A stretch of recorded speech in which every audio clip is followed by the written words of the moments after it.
Hi everyone, this is Glenn Flaherty and this is Board Games and Bourbon, and thanks for being here again. So I'm doing this video a little bit on the go, so it's different than normal ones. Now, what I'm doing here is I'm talking about Epos, which is a new game set in the Gentes universe. And what this does differently is a few different things that I would say largely it is the promise fulfilled of Gentes. So it kind of brings it to a new level. Now, if you play Gentes, or if you have not, essentially what that game is a Euro game about building Mediterranean civilization. You have types of citizens that you're trying to educate. Two citizens on our track, and they're competing against each other for space to grow. You're trying to establish cities. Time is the currency in the game, and you build cards, you activate, you find ways to fulfill goals and stuff like this, and you get points. In Epos, it takes a lot of those same concepts. You still have card building that give you actions. You have citizens you're trying to grow. But in addition to that, now the board and the mechanism in the base game, because even though it has scenarios and campaigns, I don't have access to that yet.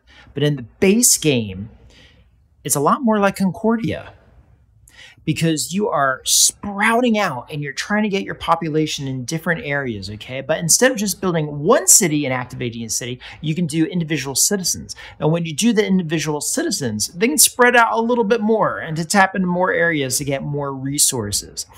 And there's a yin and yang there. You are competing to build cities, and that requires 6 citizens. Now, that could be a very narrow focus to put you in charge and have control of an area, which gets you points in a certain way, or you could spread out and then activate your different locations. It will take a citizen away when you do it, so your population goes up and down those cities, but you get to activate the area you're on, so there's a little bit of push and pull there, which is very cool. In that way, it feels like you are more civilization building in that game, and I appreciate that feel. So does it replace Gentes? It depends. And what I get Epos, at least just with the base game, over Gentes to begin with. Now, the answer for different reasons is yes.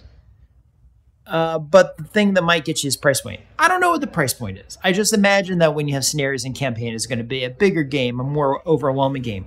Now, both of these games say they're 1 to 4 players in 90 minutes, but the Epos says it's 12 and up.